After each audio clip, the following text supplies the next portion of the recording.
Break ನಂತರ ಸುದ್ದಿಗೆ ಮತ್ತೆ ಸ್ವಾಗತ. ಸಾರಿಗೆ ಸಚಿವರೇ, ಇದು ನೀವು ನೋಡಲೇಬೇಕಾದ ಸ್ಟೋರಿ. ಸಂಪೂರ್ಣವಾಗಿ ದಿವಾಳಿಯಾಗಿ ನಿಂತಿದೆಯಾ ರಾಜ್ಯ ಸರ್ಕಾರ? ಸರ್ಕಾರಿ ಬಸ್ಗೆ ಲೇಟ್ ಹಾಕಿಸೋಕು ನಿಮ್ಮ ಬಳಿ ಕಾಸಿಲ್ವಾ?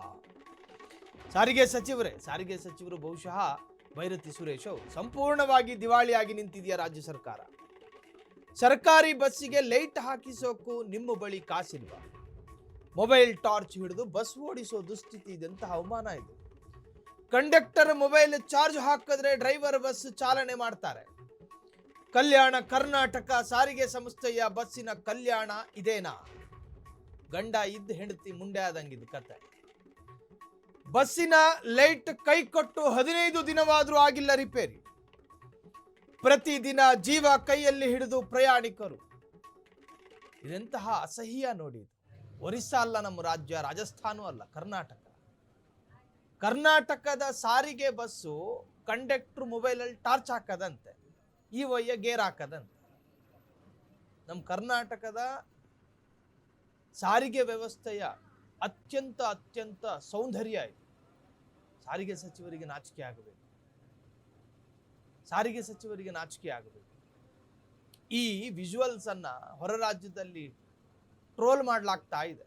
ಕರ್ನಾಟಕದ ಪರಿಸ್ಥಿತಿ ನೋಡಿ ಅಂತ. ಇನ್ನು ಕಂಡಕ್ಟರ್ ಮೊಬೈಲ್ ಅಲ್ಲಿ ಚಾರ್ಜ್ ಇಲ್ಲ ಅಂದ್ರೆ ಎಲ್ಲವೂ ಗೋವಿಂದ. ಈ ಪರಿಸ್ಥಿತಿಯನ್ನ ನೋಡೋದಕ್ಕಾಗ್ತಾ ಇದೆ.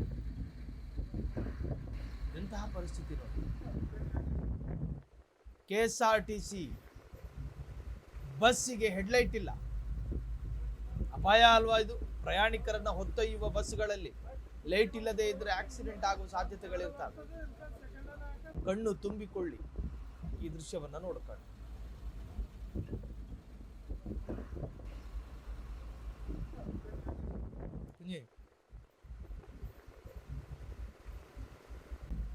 ಕರ್ನಾಟಕದ KSRTC ಬಸ್ಸಿನ ಪರಿಸ್ಥಿತಿ ನೋಡಿ. ಹೆಡ್ಲೈಟ್ ಇಲ್ಲ, ಅದರರ್ಥ ಡ್ರೈವರು ಬಸ್ಸನ್ನು ನಿಲ್ಲಿಸಿರ್ಲಿಲ್ಲ, ಬದಲಾಗಿ ಚಾಲನೆಯಲ್ಲೇ ಇಟ್ಟಿದ್ದ. ಹೆಡ್ಲೈಟ್ ಇಲ್ದಲೇ ಇದ್ದಾಗ ಹೆಂಗೆ ಮೂವ್ ಆಗೋದು? ಕಂಡಕ್ಟರ್ ಮೊಬೈಲ್ ಹಾಕು ಹೆಡ್ಲೈಟ್. ಇದೆಷ್ಟೊಂದು ಸುರಕ್ಷತೆ ಇದು. ಪ್ರಯಾಣಿಕರ ಮೇಲಿನ ಸುರಕ್ಷತೆಯ ಬಗ್ಗೆ ಗಂಭೀರವಾದಂತಹ ಪ್ರಶ್ನೆಗಳು ಹೇಳ್ತಾ ಇದೆ. ಜನರ ಟ್ಯಾಕ್ಸು, KSRTC ಬಸ್ಸಿನ ಆಯಿಲ್ ಚೇಂಜ್ ಮಾಡೋದಕ್ಕೂ ಕೂಡ ಜನರ ಟ್ಯಾಕ್ಸ್ ಅನ್ನು ಬಳಸಲಾಗುತ್ತೆ. ಅಂಥದ್ರಲ್ಲಿ ನಮ್ಮ ಟ್ಯಾಕ್ಸ್ ದುಡ್ಡು ತಗೊಂಡು ಮೊಬೈಲ್ ಟಾರ್ಚ್ ಅಲ್ಲಿ ಗಾಡಿ ಓಡಿಸ್ತೀರೇನು? ಏನ್ ಸಂದೇಶ ಕೊಡ್ತಾ ಇದೆ ಸಾರಿಗೆ ಇಲಾಖೆ ಕೊಡ್ತಿರೋ ಸಂದೇಶ ಏನು? ಸಾರಿಗೆ ಸಚಿವರೇ ಉತ್ತರ ಕೊಡ್ಬೇಕಿದೆ. ಒಳಗ್ ಕೂತ್ಕೊಂಡಿರೋ ಪ್ರಯಾಣಿಕರ ಕತೆ ಏನ್ರಿ? ಸಂಪೂರ್ಣವಾಗಿ ದಿವಾಳಿಯಾಗಿ ನಿಂತಿದೆಯಾ ರಾಜ್ಯ ಸರ್ಕಾರ? ಗ್ಯಾರಂಟಿ ಸ್ಕೀಮ್ಗಳನ್ನ ಕೊಟ್ಟು 5 ಗ್ಯಾರಂಟಿಗಳನ್ನ ರಾಜ್ಯದಲ್ಲಿ ಅನುಷ್ಠಾನಕ್ಕೆ ತಂದು ರಾಜ್ಯ ಸರ್ಕಾರದ ಬೊಕ್ಕಸದಲ್ಲಿ ದುಡ್ಡಿಲ್ದಂಗಾಯ್ತಾ? ಪರಿಸ್ಥಿತಿ ನಿಜಕ್ಕೂ ಕೂಡ ದುರಂತ ಇದೆ. ಸಚಿವರ ಗಮನಕ್ಕೆ ಹೋಗಿರ್ತವೆ ಇದು. ಫ್ರೀಡಂ ಟಿವಿ ಅತಿ ವಿಸ್ತೃತವಾಗಿ ಹೇಳ್ತಾ ಇದೆ. ಈ ಕೂಡಲೇ ಗಮನ ಹರಿಸಬೇಕು.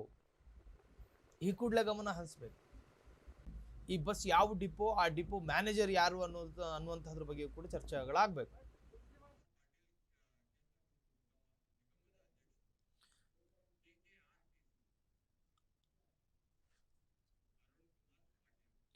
ಈ ಬಗ್ಗೆ ಮಾತನಾಡೋದಕ್ಕೆ ಅರುಣ್ ಕುಮಾರ್ ಪಾಟೀಲ್, ಸಂಬಂಧಪಟ್ಟಂತಹ ಇಲಾಖಾ ಅಧಿಕಾರಿ.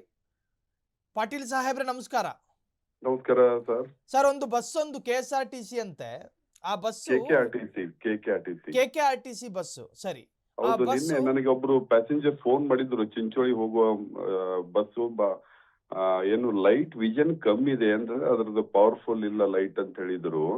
ನಾನು ನಮ್ಮ ಅಧಿಕಾರಿಗಳಿಗೆ ಹೇಳಿದ್ದೀನಿ ಸರಿಪಡಿಸಕ್ಕೆ, ಅದು ವಿಷನ್ ಕಡಿಮೆ ಇದೆ ರೋಡ್ ಅಲ್ಲಿ ಅಂತ ಹೇಳಿ. ಆ ತರ ಆಕ್ಚುಲಿ ಇರೋದಿಲ್ಲ.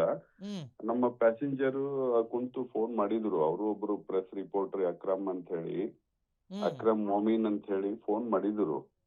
ಸರಿಪಡಿಸಕ್ ಹೇಳಿದ್ದೀನಿ ಸರ್. ಅದು ಸರ್, ಈಗ ಆ ಮೊಬೈಲ್ ಅಲ್ಲಿ ಟಾರ್ಚ್ ಇಟ್ಕೊಂಡು ಅವರು ಸ್ಟಾರ್ಟ್ ಮಾಡ್ಕೊಂಡು ಮೂವ್ ಮಾಡ್ತಾರೆ. ಅದಕ್ಕೆ ನಿಮ್ಮ ನಿರ್ದೇಶನಗಳೇನು ಇರೋದಿಲ್ಲ ತಾನೆ? ನಿಲ್ಲಿಸ್ಬೇಕಲ್ವಾ ತಕ್ಷಣಕ್ಕೆ? ಹೌದು, ಆತರ ಆಗೋದಿಲ್ಲಲ್ಲ. ಟಾರ್ಚ್ ಇಟ್ಕೊಂಡು ಹೆಂಗ್ ಮೂವ್ಮೆಂಟ್ ಮಾಡುತ್ತಾರೆ?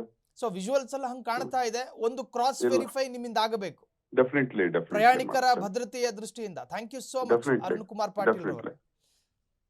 ಇಷ್ಟೊತ್ತು ಮಾತನಾಡ್ತಾ ಇದ್ರು. ನಾನು ಕೇಳೋಣ ಅಂತ ಹೊರಟಿದ್ದೆ, ಸರ್ಕಾರದ ಬೊಕ್ಕಸದಲ್ಲಿ ಹಣ ಇಲ್ವಾ ಅಂತ. ಬದಲಾಗಿ ಈ ಏನಾಗ್ತವೆ ನಿರ್ದೇಶನಗಳಿರೋದಿಲ್ಲ ಚಾಲಕರಿಗೆ. ನೋಡಿ, ನಿಮ್ಮ ಏನು ಬಸ್ಸಿನ ಟೆಕ್ನಿಕಲ್ ಇಶ್ಯೂಸ್ಗಳು ಏನಾದರೂ ಬಂದಾಗ ತಕ್ಷಣ ನೀವು ಬಸ್ ನಿಲ್ಲಿಸಬೇಕು.